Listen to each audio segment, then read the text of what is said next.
दिलों मोहब्बत जिन से सच्चिया, जिन मन होर मुख होर से कांडे कच्चिया। रते इश्क खुदाए रंग दीदार के, विसरिया जिन नाम ते भुएं पार्थिए। रते इश्क खुदाए रंग दीदार के, विसरिया जिन नाम ते भुएं पार्थिए। रहाओ आप लिए लड़ लाए दर दरवेश से, तिन धन जनेंदी माओ आए सफल से। परवदगार अपार अगम बेअंत तू, जिना पछाता सच चुम्मा पैर मूं। तेरी पना खुदाए तू बख्शंदगी, शेख फरीदै खैर दीजै बंदगी। शेख फरीदै खैर दीजै बंदगी। परम सन्मानयोग जुगो जुग अटल चवर छतर तख्त दे मालक,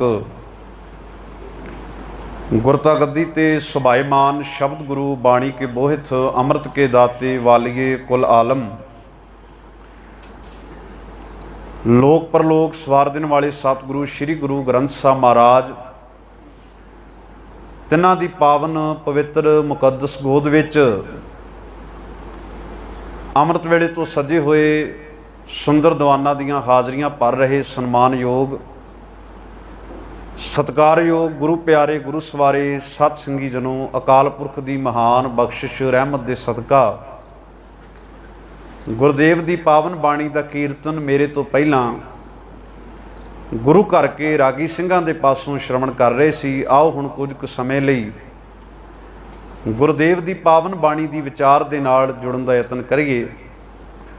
विचारां नूं प्रारंभण तो पहलां जिन्ने शरीर आप सतगुरां दी गोद विच बैठे हो, गुरु घर दी मर्यादा नूं मुख रखदिआं कलगीधर पिता वल्लों बख्शी होई फतेह प्रवान करनी जी। वाहिगुरू जी का खालसा वाहिगुरू जी की फतेह। पावन शब्द जिस दा पाठ मैं आप जी दे नाल साझा कीता है, आसा राग विच शेख फरीद साहब की रचना तो उचारण किया होया गुरु ग्रंथ साहब महाराज की पावन बाणी के अंदर सुभाईमान है। जदों असीं गुरु ग्रंथ साहब महाराज विचली बाणी की गल करते हैं तो अक्सर ही जदों पुछया जाए कि गुरु ग्रंथ साहब दे विच किन्ने महापुरखों की बाणी है, तो आपां जदों दसदे हैं कहने 6 गुरु साहब की बाणी है, 15 भगतां की बाणी है, 11 भट्टां की बाणी है, 3 गुरसिखां की बाणी है। हुण जदों असीं 15 भगत शब्द वरतदे हैं, ये गल गौर करन योग है, उत्थे असीं फरीद साहब नूं भी भगत कहने आ,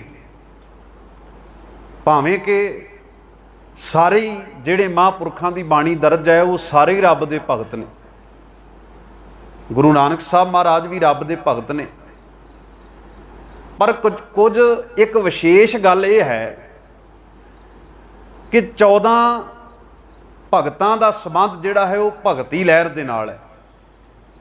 जिहड़ी हिंदुस्तान दे विच एक लहर चली उहनूं भगती लहर कहा जाता है। जिहड़ा 14 भगत ने उन्हां दा संबंध भगती लहर दे नाल होण करके उन्हां लई शब्द राखवां रखिया गया भगत। इसे करके तुसीं वेखो भी गुरु नानक साहब महाराज तो लैके गुरु अर्जन साहब महाराज जिस वक्त गुरु ग्रंथ साहब महाराज की संपादना की गई है, गुरुदेव ने उस शब्द के नाल कोई छेड़छाड़ नहीं की। ਜਿੱਦਾਂ ਪ੍ਰਚਲਿਤ ਸੀ, ਜੋ ਉਹਨਾਂ ਦਾ ਸਮਾਜ ਵਿੱਚ ਰੁਤਬਾ ਸੀ, ਜੋ ਬੋਲ ਕੇ ਉਹਨਾਂ ਮਹਾਂਪੁਰਖਾਂ ਨੂੰ ਯਾਦ ਕੀਤਾ ਜਾਂਦਾ ਸੀ, ਗੁਰੂ ਸਾਹਿਬ ਨੇ ਬਿਲਕੁਲ ਉਹਨਾਂ ਦੇ ਨਾਲ ਉਵੇਂ ਹੀ ਦਰਜ ਕਰ ਦਿੱਤਾ। ਜਦੋਂ ਕਬੀਰ ਸਾਹਿਬ ਦੀ ਬਾਣੀ ਲਿਖੀ, ਉਹਨਾਂ ਨੇ ਆਖਿਆ ਭਗਤ ਕਬੀਰ ਸਾਹਿਬ, ਭਗਤ ਕਬੀਰ ਜੀ, ਭਗਤ ਰਵਿਦਾਸ ਜੀ, ਭਗਤ ਸਧਨਾ ਜੀ। ਪਰ ਜਦੋਂ ਫਰੀਦ ਸਾਹਿਬ ਦੀ ਗੱਲ ਆਈ ਤੇ ਉੱਥੇ ਸ਼ਬਦ ਭਗਤ ਨਹੀਂ ਵਰਤਿਆ ਗਿਆ। ਤੁਸੀਂ ਸ਼ਲੋਕ ਵੀ ਪੜ੍ਹਦੇ ਹੋ, ਉੱਥੇ ਲਿਖਿਆ ਸ਼ਲੋਕ ਸ਼ੇਖ ਫਰੀਦ ਜੀ ਹੋ ਕੇ। ਉੱਥੇ ਸ਼ਬਦ ਜਿਹੜਾ ਹੈ ਕਿਹੜਾ ਵਰਤਿਆ ਗਿਆ? ਸ਼ੇਖ। ਮੈਂ ਜਿਵੇਂ ਪਹਿਲਾਂ ਕਹਿ ਚੁੱਕਾ ਵੀ ਅਸੀਂ ਇੱਕ ਸ਼ਬਦ ਵਰਤੇ 15 ਭਗਤਾਂ, ਪਰ ਸਾਨੂੰ ਇਹ ਪਤਾ ਹੋਣਾ ਚਾਹੀਦਾ ਹੈ ਕਿ ਫਰੀਦ ਸਾਹਿਬ ਦੇ ਨਾਲ ਬਾਣੀ ਦੇ ਵਿੱਚ ਭਗਤ ਸ਼ਬਦ ਦੀ ਵਰਤੋਂ ਨਹੀਂ ਕੀਤੀ ਗਈ, ਉਹਨਾਂ ਦੇ ਨਾਂ ਨਾਲ ਸ਼ੇਖ ਸ਼ਬਦ ਲਿਖਿਆ ਗਿਆ ਹੈ, ਕਿਉਂਕਿ ਫਰੀਦ ਸਾਹਿਬ ਦਾ ਜਿਹੜਾ ਕਲਚਰ ਹੈ, ਜਿਹੜੀ ਬੈਕਗਰਾਊਂਡ ਹੈ ਉਹਨਾਂ ਦੀ, ਉਹ ਇਸਲਾਮੀ ਹੈ। ਤੇ ਇਸਲਾਮ ਦੇ ਵਿੱਚ ਇੱਕ ਰੁਤਬਾ ਸ਼ੇਖ ਦਾ ਹੈ, ਸ਼ੇਖ ਦਾ ਰੁਤਬਾ ਹੈ। ਸ਼ੇਖ ਇੱਕ ਬਹੁਤ ਸਨਮਾਨਯੋਗ ਹਸਤੀ ਨੂੰ ਕਿਹਾ ਜਾਂਦਾ ਹੈ। ਤੇ ਭਗਤ ਫਰੀਦ ਸਾਹਿਬ ਦੇ ਨਾਲ ਸ਼ਬਦ ਵਰਤਿਆ ਗਿਆ ਸ਼ੇਖ ਫਰੀਦ ਜੀ। ਖੈਰ, ਉਹਨਾਂ ਦਾ ਪਾਵਨ ਬਚਨ ਮੈਂ ਤੁਹਾਡੇ ਨਾਲ ਸਾਂਝਾ ਕੀਤਾ ਹੈ, ਜਿਹਦਾ ਸਿਰਲੇਖ ਹੈ ਆਸਾ ਸ਼ੇਖ ਫਰੀਦ ਜੀ। ਜਿਹੜੀ ਬਾਣੀ ਹੈ ਆਸਾ ਰਾਗ ਵਿੱਚ ਕਿਹਦੀ ਹੈ? ਸ਼ੇਖ ਫਰੀਦ ਸਾਹਿਬ ਦੀ। ਇਸ ਬਾਣੀ ਨੂੰ ਗੁਰੂ ਨਾਨਕ ਸਾਹਿਬ ਮਹਾਰਾਜ ਨੇ ਆਪਣੀ ਪ੍ਰਚਾਰ ਫੇਰੀ ਦੇ ਦਰਮਿਆਨ ਇਕੱਤਰ ਕੀਤਾ ਸੀ। ਜਿਸ ਵਕਤ ਬਾਬਾ ਫਰੀਦ ਸਾਹਿਬ ਦੀ ਗੱਦੀ ਦੇ ਉੱਤੇ ਉਹਨਾਂ ਦਾ 11ਵਾਂ ਜਾਨਸ਼ੀਨ ਜਿਹੜਾ ਸੀ, ਸ਼ੇਖ ਬ੍ਰਹਮ ਬੈਠਾ ਹੋਇਆ ਸੀ। ਗੁਰੂ ਨਾਨਕ ਸਾਹਿਬ ਮਹਾਰਾਜ ਪਾਕਪਟਨ ਦੀ ਧਰਤੀ ਤੋਂ ਬਾਬਾ ਫਰੀਦ ਸਾਹਿਬ ਦੀ ਬਾਣੀ ਨੂੰ ਲੈ ਕੇ ਆਉਂਦੇ ਨੇ, ਉਹਨਾਂ ਨੂੰ ਬਕਾਇਦਾ ਸੰਭਾਲਦੇ ਨੇ, ਤੇ ਉਹ ਪਰਮਾਣੀਕ ਬਾਣੀ ਹੈ ਜਿਹੜੀ ਗੁਰੂ ਗ੍ਰੰਥ ਸਾਹਿਬ ਦੇ ਵਿੱਚ ਦਰਜ ਹੈ। ਇੱਕ ਬੇਨਤੀ ਮੈਂ ਸੰਖੇਪ ਜੀ ਕਰਕੇ ਫਿਰ ਸ਼ਬਦ ਦੀ ਵਿਚਾਰ ਵਾਲੇ ਬੰਨੇ ਆਵਾਂਗਾ। ਭਗਤਾਂ ਗੁਰੂਆਂ ਦੀ ਬਾਣੀ ਉਹੋ ਹੀ ਪਰਮਾਣੀਕ ਹੈ ਜਿਹੜੀ ਗੁਰੂ ਗ੍ਰੰਥ ਸਾਹਿਬ ਮਹਾਰਾਜ ਦੇ ਵਿੱਚ ਦਰਜ ਹੈ। ਇਹ ਖਿਆਲ ਕਰਿਓ, ਜਦੋਂ ਕਈ ਵਾਰ ਸਟੇਜਾਂ ਤੇ ਸਾਡੇ ਬੁਲਾਰੇ ਬੋਲਦੇ ਨੇ ਤੇ ਬਹੁਤੀ ਵਾਰ ਉਹ ਕੱਚੀ ਬਾਣੀ ਪੜ੍ਹਦੇ ਨੇ ਜਿਹੜੀ ਗੁਰੂ ਗ੍ਰੰਥ ਸਾਹਿਬ ਦੇ ਵਿੱਚ ਹੁੰਦੀ ਨਹੀਂ, ਪਰ ਨਾਂ ਨਾਲ ਭਗਤ ਜੁੜ ਗਿਆ, ਨਾਂ ਨਾਲ ਕਬੀਰ ਜੁੜ ਗਿਆ, ਇੱਥੇ ਬੋਲ ਦਿੱਤਾ। ਇਸ ਕਰਕੇ ਬਾਣੀ ਉਹ ਪਰਮਾਣੀਕ ਹੈ ਜਿਹੜੀ ਗੁਰੂ ਗ੍ਰੰਥ ਸਾਹਿਬ ਮਹਾਰਾਜ ਦੇ ਵਿੱਚ ਦਰਜ ਹੈ। ਫਰੀਦ ਸਾਹਿਬ ਦੀ ਬਾਣੀ ਉਨੀ ਹੀ ਹੈ ਜਿੰਨੀ ਗੁਰੂ ਗ੍ਰੰਥ ਸਾਹਿਬ ਮਹਾਰਾਜ ਵਿੱਚ ਦਰਜ ਹੈ। ਇਸ ਤੋਂ ਬਾਹਰ ਦੀ ਬਾਣੀ ਨੂੰ ਅਸੀਂ ਕੋਈ ਮਾਨਤਾ ਨਹੀਂ ਦਿੰਦੇ। ਇਸੇ ਤਰੀਕੇ ਨਾਲ ਕਬੀਰ ਸਾਹਿਬ ਦੇ ਬਹੁਤ ਸਾਰੇ ਦੋਹੇ ਸਾਨੂੰ ਬਾਹਰੋਂ ਮਿਲ ਜਾਣਗੇ। ਜਾਣੇ ਅਣਜਾਣੇ ਵਿੱਚ ਸਾਡੇ ਬੁਲਾਰੇ ਜਿਹੜੇ ਨੇ ਉਹਨਾਂ ਨੂੰ ਸਟੇਜਾਂ ਤੇ ਬੋਲ ਜਾਂਦੇ ਨੇ, ਪਰ ਦਰਅਸਲ ਵਿੱਚ ਬਾਬਾ ਕਬੀਰ ਸਾਹਿਬ ਦੀ ਬਾਣੀ ਉਹੋ ਹੀ ਪਰਮਾਣੀਕ ਹੈ ਜਿਹੜੀ ਗੁਰੂ ਗ੍ਰੰਥ ਸਾਹਿਬ ਮਹਾਰਾਜ ਦੇ ਵਿੱਚ ਦਰਜ ਹੋਊਗੀ।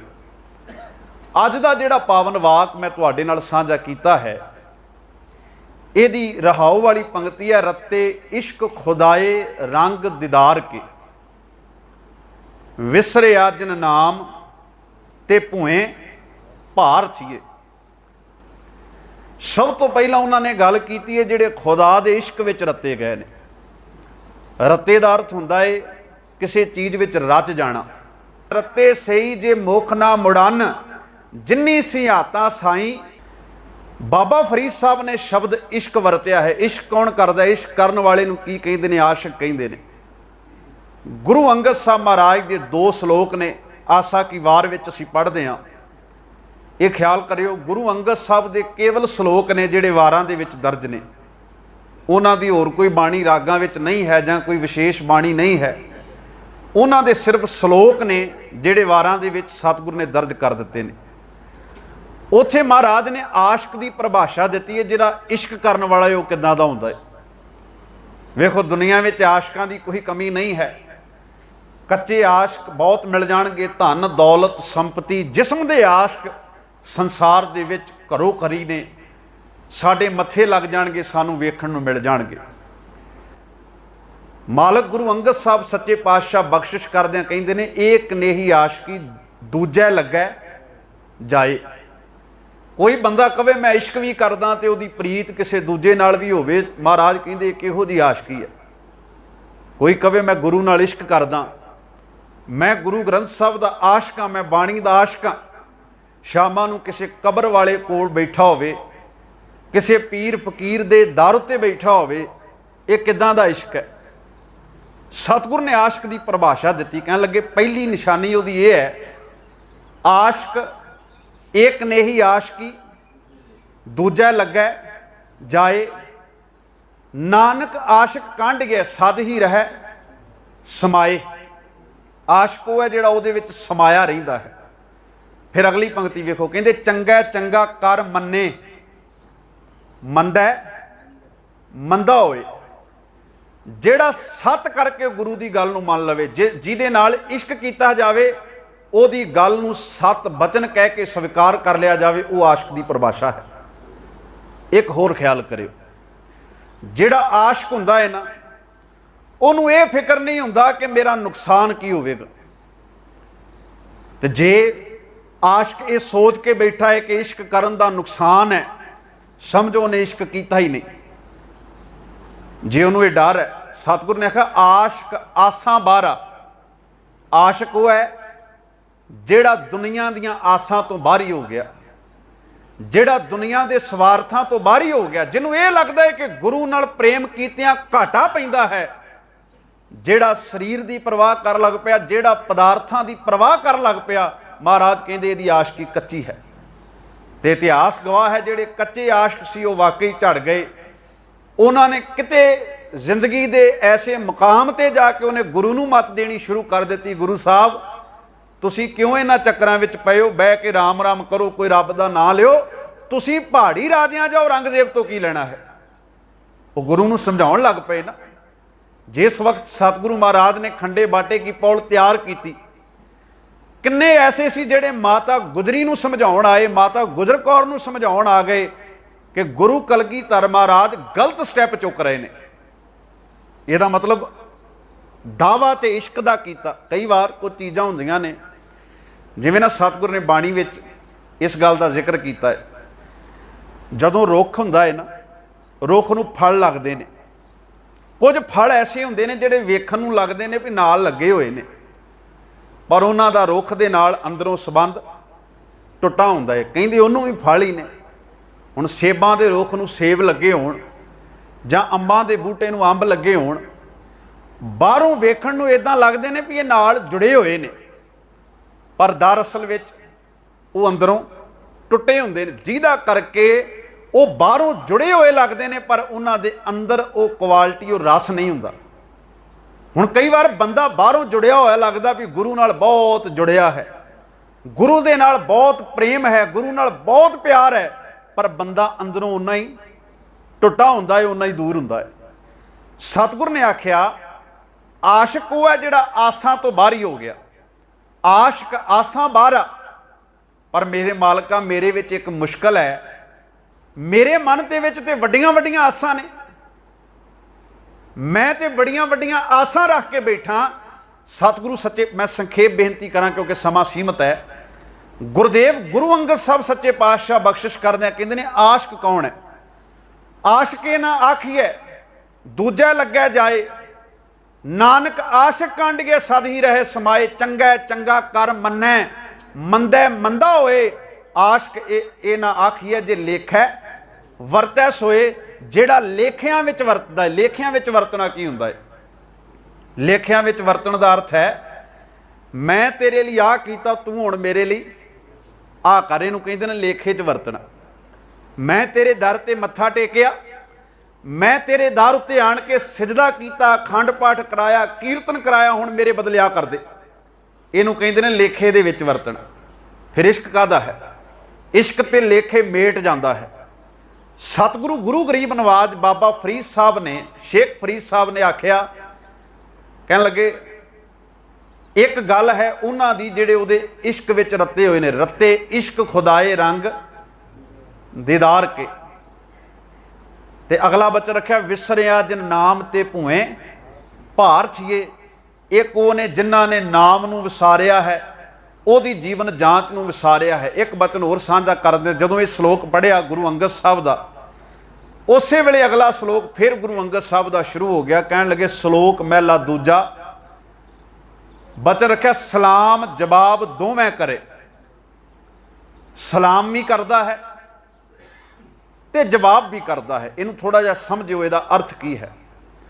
सलाम किनू कहिंदे ने? सलाम कहिंदे ने किसी नू नमस्कार करना, हाथ जोड़ के किसी दे अगे सिजदा करना। एक बेनती मैं होर कर दियां इत्थे, ਅਸੀਂ ਜਦੋਂ ਗੁਰੂ ਗ੍ਰੰਥ ਸਾਹਿਬ ਨੂੰ ਸਿਜਦਾ ਕਰਦੇ ਆ ਨਾ, ਬਾਹਰੀ ਤੌਰ ਤੇ ਉਹਦਾ ਸਾਡਾ ਪੈਟਰਨ ਹੋਣਾ ਚਾਹੀਦਾ ਵੀ ਹੱਥ ਆਪਾਂ ਜੋੜਨੇ ਨੇ, ਹੱਥ ਆਪਾਂ ਜੋੜਨੇ ਨੇ।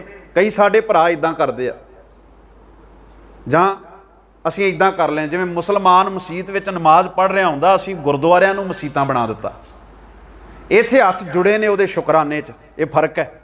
ਹੱਥ ਜੁੜੇ ਨੇ ਉਹਦੇ ਸ਼ੁਕਰਾਨੇ 'ਚ, ਇਦਾਂ ਨਹੀਂ ਕਰਨਾ।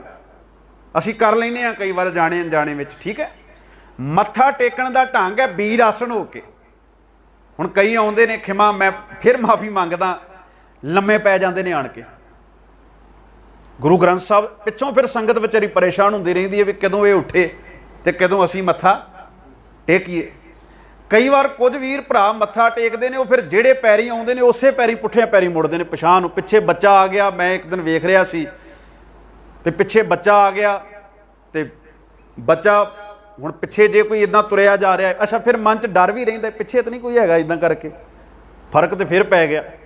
ਹੁਣ ਜੇ ਇੱਥੋਂ ਪਿੱਛੇ ਆ ਪੌੜੀਆਂ ਤੋਂ ਤੁਸੀਂ ਥੱਲੇ ਡਿੱਗ ਪਓਗੇ ਤੇ ਜਾ ਕੇ, ਇਸ ਕਰਕੇ ਇਦਾਂ ਦੀ ਪ੍ਰਵਾਨ ਨਹੀਂ ਹੈ ਚੀਜ਼। ਪਿੱਠ ਕੀ ਹੁੰਦੀ ਹੈ? ਪਿੱਠ ਹੁੰਦੀ ਹੈ ਗੁਰੂ ਦੇ ਬਚਨਾਂ ਨੂੰ ਨਾ ਮੰਨਣਾ, ਗੁਰੂ ਦੇ ਬਚਨਾਂ ਉੱਤੇ ਪਹਿਰਾ ਨਾ ਦੇਣਾ, ਇਹਨੂੰ ਕੀ ਕਹਿੰਦੇ ਨੇ? ਪਿੱਠ ਹੋਣੀ। ਉੱਦਾਂ ਕੋਈ ਗੱਲ ਨਹੀਂ ਹੈ, ਤੁਸੀਂ ਆਓ ਨਮਸਕਾਰ ਕਰੋ, ਹੱਥ ਜੋੜ ਕੇ ਵੀਰ ਆਸਣ ਹੋ ਕੇ ਨਮਸਕਾਰ ਕਰੋ। ਹਾਂ, ਜਿਹਦੇ ਕੋਈ ਗੋਡਿਆਂ 'ਚ ਪ੍ਰੋਬਲਮ ਹੈ ਉਹ ਇੱਕ ਵੱਖਰਾ ਇਸ਼ੂ ਹੈ, ਉੱਥੇ ਉਹਦੀ ਮਜਬੂਰੀ ਹੈ। ਪਰਿਕਰਮਾ ਕਰੋ, ਵਾਪਸ ਜਾਓ, ਉਹਨਾਂ ਪੁੱਠੇ ਪੈਰੀ ਮੁੜਨ ਦੀ ਲੋੜ ਨਹੀਂ ਹੈ। ਖੈਰ, ਮੈਂ ਬੇਨਤੀ ਕਰਨ ਲੱਗਾ ਸੀ ਸਲਾਮ ਜਵਾਬ ਦੋਵੇਂ ਕਰੇ। ਮਹਾਰਾਜ ਕਹਿੰਦੇ ਨੇ ਸਲਾਮ ਵੀ ਕਰਦਾ ਹੈ।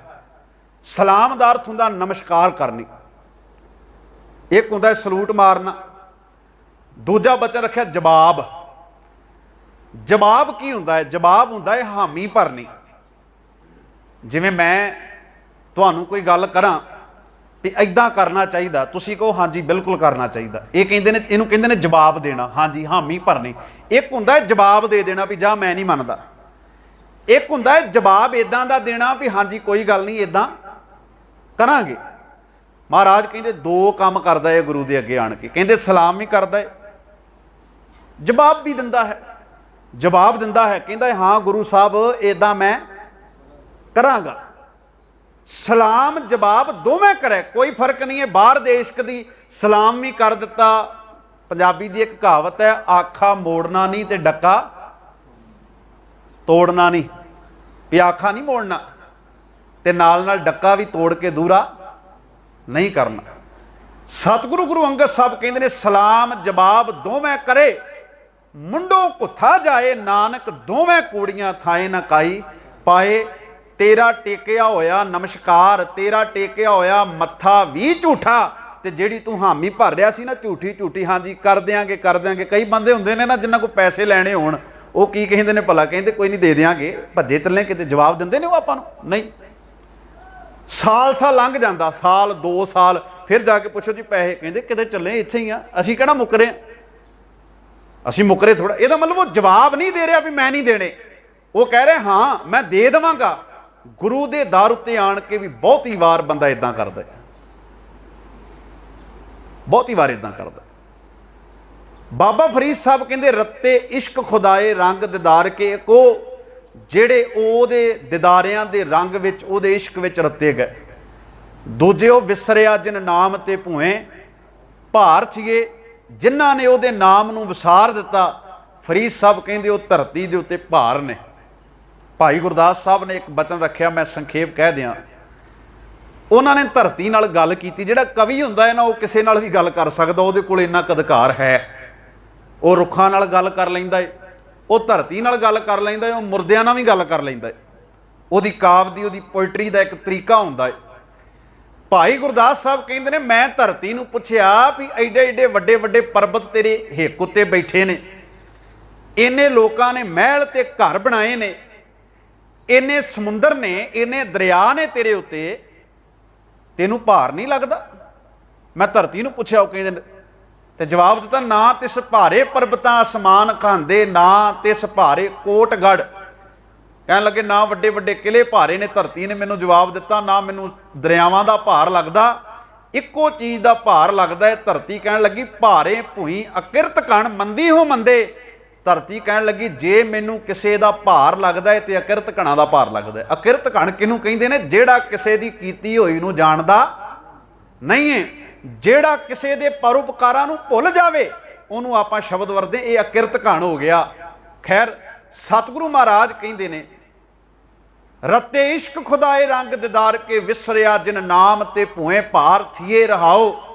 ਪਹਿਲੀ ਪੰਕਤੀ 'ਚ ਆਖਿਆ ਦਿਲੋਂ ਮੁਹੱਬਤ ਜਿਨ, ਦਿਲੋਂ ਦਾ ਅਰਥ ਹੈ ਦਿਲ ਤੋਂ, ਜਿਹੜੇ ਦਿਲ ਤੋਂ ਮੁਹੱਬਤ ਕਰਦੇ ਨੇ, ਕੇਵਲ ਜ਼ੁਬਾਨ ਤੋਂ ਨਹੀਂ। ਦਿਲੋਂ ਮੁਹੱਬਤ ਜਿਨ ਸਹੀ ਸੱਚਿਆ, ਉਹ ਨੇ ਸੱਚੇ।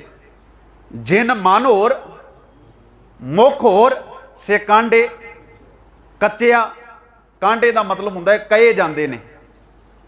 ਜਿਨ੍ਹਾਂ ਦੇ ਮਨ ਵਿੱਚ ਕੁਝ ਹੋਰ ਹੈ ਤੇ ਮੁੱਖ ਵਿੱਚ ਕੁਝ ਹੋਰ ਹੈ। ਮੁੱਖ ਤੋਂ ਮੁਹੱਬਤ ਦਾ ਪ੍ਰਗਟਾਵਾ ਕਰਦੇ ਨੇ ਪਰ ਮਨ ਵਿੱਚ ਛੁਰੀ ਚੱਲਦੀ ਹੈ। ਜਿਨ ਮਨ ਹੋਰ ਮੁੱਖ ਹੋਰ ਸੇ ਕਾਂਡੇ ਕੱਚਿਆ। ਫਰੀਦ ਸਾਹਿਬ ਕਹਿੰਦੇ ਨੇ ਉਹ ਕੱਚੇ ਕਹੇ ਜਾਂਦੇ ਨੇ, ਉਹਨਾਂ ਦਾ ਪ੍ਰਵਾਨ, ਉਹਨਾਂ ਦਾ ਪਿਆਰ ਜਿਹੜਾ ਹੈ ਉਹ ਪ੍ਰਵਾਨ ਨਹੀਂ ਹੈ। ਸੇ ਕਾਂਡੇ ਕੱਚਿਆ ਰਤੇ ਇਸ਼ਕ ਖੁਦਾਏ ਰੰਗ ਦਿਦਾਰ ਕੇ ਵਿਸਰਿਆ ਜਿਨ ਨਾਮ ਤੇ ਭੂਏ ਭਾਰ ਛੀਏ ਰਹਾਉ। ਆਪ ਲਿਏ ਲੜ ਲਾਏ ਦਰ ਦਰਵੇਸ਼ ਸੇ ਤਿੰਨ ਧਨ ਜਣੇ ਦੀ ਮਾਓ ਆਏ ਸਫਲ ਸੇ। ਜਿਨ੍ਹਾਂ ਨੂੰ ਨਿਰੰਕਾਰ ਨੇ ਆਪਣੇ ਲੜ ਆਪ ਲਾ ਲਿਆ।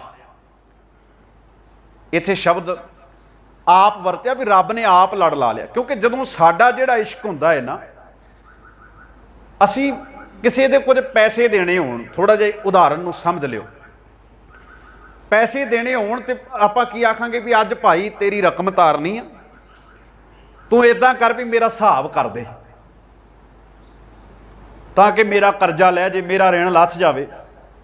ਉਹ ਬੰਦਾ ਆਖੇਗਾ ਵੀ ਹਾਂਜੀ ਫਲਾਨੀ ਤਰੀਕ ਨੂੰ ਇੰਨੇ ਪੈਸੇ ਲੈ ਸੀ, ਇਦਾਂ ਕਰ ਕਰਕੇ ਤੇਰਾ 20 ਲੱਖ ਰੁਪਈਆ ਬਣ ਗਿਆ।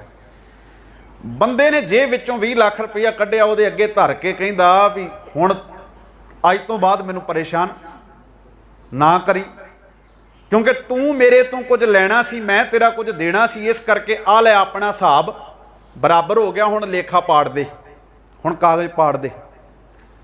ਹੁਣ ਜੇ ਆਪਾਂ ਗੁਰੂ ਦੇ ਦਰ ਉੱਤੇ ਆਣ ਕੇ ਇਹ ਗੱਲ ਆਖੀਏ ਕਿ ਗੁਰੂ ਲੈ ਸਾਡਾ ਅੱਜ ਹਿਸਾਬ ਕਿਤਾਬ ਕਰ, ਤੇਰਾ ਹਿਸਾਬ ਲਾਉਣ ਆਏ ਆ, ਵੀ ਤੇਰਾ ਹਿਸਾਬ ਲਾਉਣ ਆਏ। ਹੁਣ ਗੁਰੂ ਨੇ ਇਹ ਤੇ ਕਹਿਣਾ ਨਹੀਂ ਆ ਵੀ ਹਿਸਾਬ ਇਦਾਂ ਦਾ ਵੀ ਤੇਰੇ ਉੱਤੇ ਕਰਜ਼ਾ ਤੇ ਹੈ, ਤੂੰ ਇਦਾਂ ਕਰ ਵੀ 10 ਅਖੰਡ ਪਾਠ ਕਰਾ ਦੀ, 15 ਸਹਿਜ ਪਾਠ ਕਰ ਲਈ, 5 ਸੁਖਮਣੀ ਸਾਹਿਬ ਦੇ ਕਰ ਲਈ, 50 ਦਿਨ ਲਗਾਤਾਰ ਜਿਹੜਾ ਉਹ ਸੁਖਮਣੀ ਸਾਹਿਬ ਕਰੀ ਜਾਈ, ਠੀਕ ਹੈ, ਲੰਗਰ ਲਾ ਲਈ, ਲੈ ਤੇਰਾ ਹਿਸਾਬ ਪੂਰਾ ਹੋ ਗਿਆ। ਜੇ ਇਦਾਂ ਵੀ ਹੋ ਜਾਵੇ ਤੇ ਮੈਂ ਕਹਿੰਦਾ ਸੌਦਾ ਬੜਾ ਸਸਤਾ। ਜੇ ਇਦਾਂ ਵੀ ਹੋ ਜਾਵੇ ਤੇ ਸੌਦਾ ਬਹੁਤ ਸਸਤਾ। ਵੀ ਉਹਦੇ ਵਿੱਚ ਕੀ ਫਰਕ ਪੈਂਦਾ ਹੈ ਵੀ ਬੰਦਾ 5 ਅਖੰਡ ਪਾਠ ਕਰਾ ਲਵੇਗਾ, ਕੋਈ 20 ਸਹਿਜ ਪਾਠ ਕਰਾ ਲਵੇਗਾ, ਕੋਈ ਮਹੀਨਾ ਸੁਖਮਣੀ ਸਾਹਿਬ ਕਰ ਲਵੇਗਾ, ਫਿਰ ਬੰਦਾ ਆਣ ਕੇ ਗੁਰੂ ਦੇ ਦਰ ਤੇ ਆ ਕੇ ਲੈ ਗੁਰੂ ਸਾਹਿਬ ਪਿਛਲਾ ਹਿਸਾਬ ਆਪਣਾ ਬਰਾਬਰ ਹੋ ਗਿਆ। ਪਰ ਇਦਾਂ ਹੋਣਾ ਨਹੀਂ, ਇਦਾਂ ਹੋਣਾ ਨਹੀਂ ਆ। ਅੱਛਾ, ਜਦੋਂ ਹਿਸਾਬ ਅਸੀਂ ਕਿਸੇ ਦਾ ਬਰਾਬਰ ਨਾ ਕਰ ਸਕੀਏ, ਜਦੋਂ ਅਸੀਂ ਕਿਸੇ ਦਾ ਹਿਸਾਬ ਬਰਾਬਰ ਨਹੀਂ ਕਰ ਸਕਦੇ, ਫਿਰ ਉਹਦੇ ਅੱਗੇ ਕੀ ਕੀਤਾ ਜਾ ਸਕਦਾ? ਉਹਦੇ ਅੱਗੇ ਅਰਦਾਸ ਕੀਤੀ ਜਾ ਸਕਦੀ ਹੈ, ਉਹਦੇ ਅੱਗੇ ਹੱਥ ਜੋੜੇ ਜਾ ਸਕਦੇ ਆ, ਜਿਵੇਂ ਗੁਰੂ ਨੇ ਜੋੜੇ। ਸਤਿਗੁਰੂ ਮਹਾਰਾਜ ਨੇ ਆਖਿਆ ਅਸੀਂ ਖਤੇ ਬਹੁਤ ਕਮਾਵਦੇ ਅੰਤ ਨਾ ਪਾਰਾ ਵਾਰ। ਮਹਾਰਾਜ ਅਸੀਂ ਤੇ ਬਹੁਤ ਪਾਪ ਕਮਾਉਂਦੇ ਆ, ਸਾਡੇ ਕੋਲ ਤੇ ਬਹੁਤ ਖਤਾ ਹੁੰਦੀ ਹੈ, ਅਸੀਂ ਖਤੇ ਬਹੁਤ ਕਮਾਵਦੇ ਅੰਤ ਨਾ ਪਾਰਾ ਵਾਰ। ਹਰ ਕਿਰਪਾ ਕਰਕੇ ਬਖਸ਼ ਲਿਓ ਹੋਂ ਪਾਪੀ ਵੱਡ ਗੁਨਾਹਗਾਰ। ਮਾਲਕਾ ਅਸੀਂ ਤੇਰਾ ਨਾਮ ਜਪੀਏ, ਤੇਰੀ ਬੰਦਗੀ ਕਰੀਏ ਤੇ ਅਸੀਂ ਹਿਸਾਬ ਕਰਨ ਬਹਿ ਜਾਂਦੇ ਆ, ਅੱਜ ਮੈਂ ਇੰਨੀ ਵਾਰ ਪਾਠ ਕਰ ਲਿਆ। ਤੇ ਗੁਰੂ ਜੀ ਜੇ ਕਿਤੇ ਤੂੰ ਸਾਡੇ ਕਰਮਾਂ ਦਾ ਲੇਖਾ ਕਰਨ ਬਹਿ ਗਏ ਹੋ, ਅਸੀਂ ਤੇ ਛੁੱਟ ਹੀ ਨਹੀਂ ਸਕਦੇ। ਲੇਖਾ ਕਤੇ ਨਾ ਛੁੱਟੀਏ, ਖਿਨ ਖਿਨ ਭੁੱਲਣਹਾਰ। ਮਹਾਰਾਜ ਕਹਿੰਦੇ ਨੇ ਅਸੀਂ ਛੁੱਟ ਹੀ ਨਹੀਂ ਸਕਦੇ, ਕਿਉਂਕਿ ਅਸੀਂ ਖਿਨ ਖਿਨ ਤੇ ਭੁੱਲਦੇ ਆ। ਇਸ ਕਰਕੇ ਤੇਰੇ ਅੱਗੇ ਅਰਦਾਸ ਹੀ ਕਰ ਸਕਦੇ ਆ, ਸਾਡੇ ਇਹਨਾਂ ਗੁਨਾਹਾਂ ਨੂੰ ਬਖਸ਼ ਦੇ। ਬਾਬਾ ਫਰੀਦ ਸਾਹਿਬ ਵਾਕ ਰੱਖ ਰਹੇ ਨੇ, ਉਹ ਕਹਿਣ ਲੱਗੇ ਨੇ ਉਹ ਧਨ ਨੇ, ਉਹਨਾਂ ਦੀ ਮਾਂ ਧਨ ਹੈ, ਮਾਂ ਧਨ ਹੈ, ਜਿਹੜੇ ਉਹਦੀ ਸ਼ਰਨ ਵਿੱਚ ਪੈ ਗਏ, ਜਿਹੜੇ ਉਹਦੀ ਬੰਦਗੀ ਵਾਲੇ ਬੰਨੇ ਜੁੜ ਗਏ। ਅਗਲੇ ਬਚਨ ਵਿੱਚ ਉਹਨਾਂ ਆਖਿਆ परवदगार अपार अगम बेअंत तू, जिन्ना पछाता सच चुम्मा पैर मूँह। मूँह का अर्थ है मैं। बहुती वार मूँह शब्द सुन के असीं कहने शायद मूँह की गल नहीं, कह लगे जिन्हां ने सच की पछाण कर ली मैं उन्हां दे पैर चुम लवां। जिन्ना पछाता सच चुम्मा मैं पैर मूँह। अखीरली पंक्तियां दे विच आखिया, कह लगे तेरी पना खुदाए तू बख्शंदगी, शेख फरीदै खैर दीजै बंदगी। शेख फरीद साहब कहते ने मैं तेरी पना तेरी शरण विच आ गया हाँ, तुमरी शरण तुम्हारी आसा, तुम ही सजन सुहेले राखो राखनहार दयाला नानक घर के गोले। तेरी पना खुदाए तू बख्शंदगी, मैनू बख्श ला क्योंकि तेरा सुभाव तेरा बिरद बख्शण वाला है। शेख फरीद है खैर दीजै बंदगी, इस शेख फरीद नू बंदगी दी खैर दे। इहो अरदास इहो जोदड़ी साडी बन जावे, साडा इश्क भी सफल हो सके। असीं अपने अंदर दे स्वार्थां नू पासे करके नरोल गुरु नाल इश्क करके आखिए, जे सुख दें तां तुझे आराधी, दुख भी तुझे ध्याई, जे भुख दे तां इत ही राजा, दुख विच सूख मनाई। तन मन काट काट सब अर्पी, विच अग्नि आप जलाई। मैं अपने तन ते मन नू कट के भेंट कर दियां, मैनू अपना शरीर भी अगन विच जलाउणा पवे मैं जला दियां, पर मैं तेरा पल्ला ना छड्डां। गुरुदेव किरपा करे बाबा फरीद साहब दे पावन बचन दी विचार साडे सारियां दी जिंदगी दा आधार ते आसरा बन जावे। इन्नियां क बेनतियां प्रवान, भुल्लां चुक्कां दी खिमा। धन्नवाद सारियां दा। वाहिगुरू जी का खालसा, वाहिगुरू जी की फतेह।